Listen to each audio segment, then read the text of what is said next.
While it's common knowledge that more concentrated grapes generally equal more complex, better wine, especially when it comes to reds, there is a little bit of a debate to whether fruit from old vines actually produces better wine. When producers start a vineyard, usually those vines don't start giving fruit until the third harvest. Over time, those vines will be productive where they get to a point where all of a sudden they start to be less productive, smaller and smaller yields. A lot of producers tell me the sweet spot is 20 to 30 years old. However, some producers claim and swear that old vines, especially those that are 100 years old, produce the best wine possible. The problem is, like people, vines don't always live to be that long. There are a number of factors. It could be viruses, it could be different diseases. Every year when producers do some winter pruning, that leaves little wounds on the vines and leaves them susceptible to different diseases. Again, like people, vines over 100 years old are rare. A lot of people don't realize in the late 19th, early 20th century, almost all of Europe's vines were wiped out. Some European researchers brought over some American species of vines, Vitis lambrusca, and in those vines was a little pest called phylloxera that started attacking Vitis vinifera, the species of vines that's in Europe. These little pests would go down and chew on the roots, and eventually the plants would start dying. It wasn't until the 20th century when researchers started to realize the solution was to graft Vitis vinifera vines into rootstocks of American Vitis lambrusca, therefore making the vines resistant to phylloxera. There are some vines that have survived all this,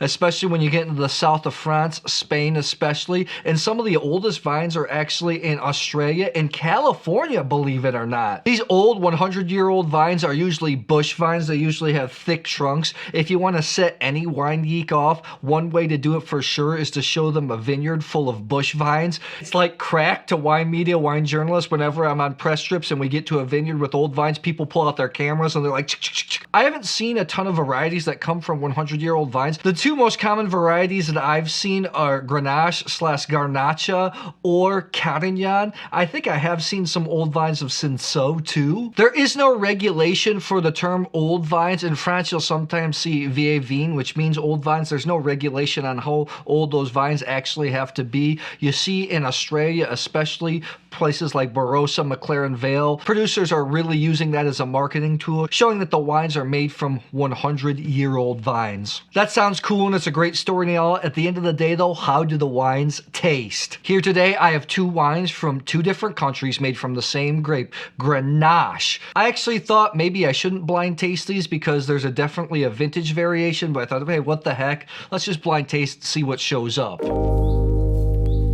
Grenache time, one of my favorite red wine grapes in the world. We're gonna use my Rovsya wine glasses. These are burgundy glasses, but they work exceptionally well for Grenache-based wines, Chateauneuf de Pape or pure Grenache. These are the best and expensive wine glasses I've ever used. I even bought a second set. I have a link in the description box. Helps the channel if you purchase with that link. So thank you. Grenache is one of my favorite red wine grapes in the world, responsible for some of the greatest red wines in the world. Can act like burgundy. I actually did a blind tasting of Grenache-based wines from all over the world. I'll pin that in the top comment so you can check it out. That was a great video. Wine one on the left is a lot lighter than the one here on the right, so that might tip it off since I knew what the wines were already. Generally, Grenache is a grape that lacks a little bit of color. Unless the fruit is concentrated, the yields are under control. I generally see that Grenache-based wines or Garnacha-based wines from Spain tend to be a little bit darker. New World Grenache like Australia, California, Washington State, South Africa tend to be a little bit lighter in color. Wine number one,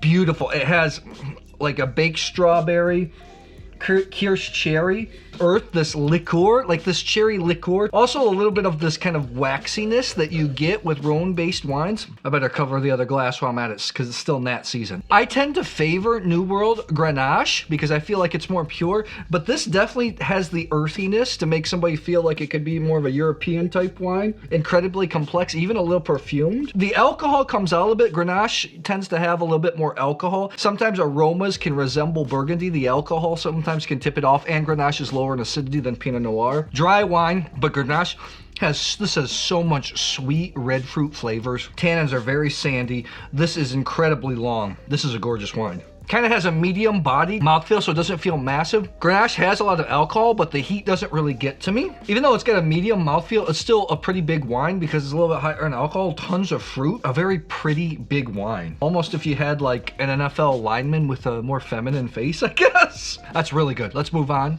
to number 2 here. Darker, got a lot more development, a lot more leather notes. Black cherry, tons of I mean, this is super complex. Leather, pepper, meat even. And maybe this has got bottle age. Now I think I know what these wines are because I knew what they were ahead of time. I don't know if I could tell that this is Grenache in a blind tasting.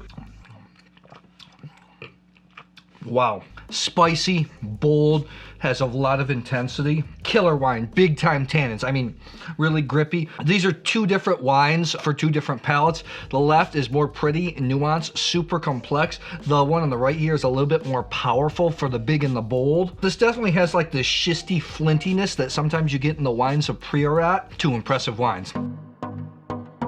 I honestly did this video because I thought it'd be cool to talk about bush vines, and I just really wanted to taste these wines on camera. And I have to say, both of them are exceptional. I have the one here on the left at 93 plus, and the one here on the right, hold on a second.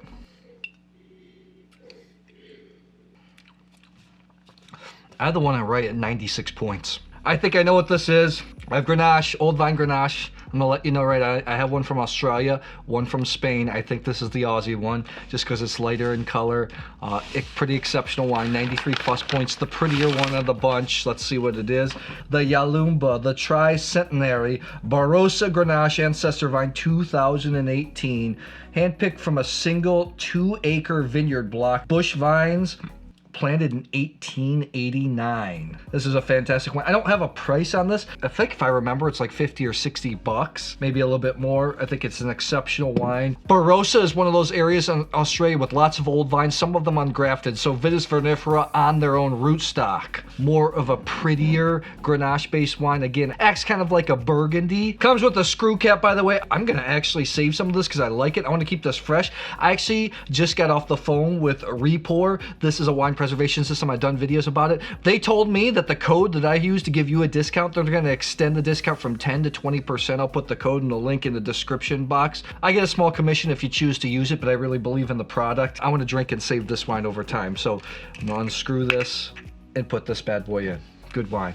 One on the right, 96 points. I thought it was from Spain because I judged with one of the employees at the Asian Wine Trophy in Korea. Afterwards, there was an international wine festival. I went around and I tasted this wine. It impressed me a lot. But again, I was speed tasting. I thought it was good. I didn't expect it to be this good. Old Vine Grenache. This is the Las Moradas de San Martin. This is the Libro 11, Las Luces. 2011, Libro 11 means book 11. Las Luces, the lights. This is made from Grenache, over 100 years old. This is from Sierra de Gredos, which is a hot area right now. It's not even an appellation in Spain. A lot of the wines are labeled just as the Madrid DO. One of the most famous producers there is Comando G. They're more mountain Garnacha, supposed to be more Burgundy-like style. This was rich, leathery. I know in Spain this comes in at like 28 euros. I think if you can find it in USA, it's like 40 bucks for a 96 point wine. Man, Spain delivers a heck of a lot of value. Wasn't marketing. These are good wines. Tell me, have you tried wines from vines over 100 years old? What do you think? Drop it in the comments below. Thanks a lot.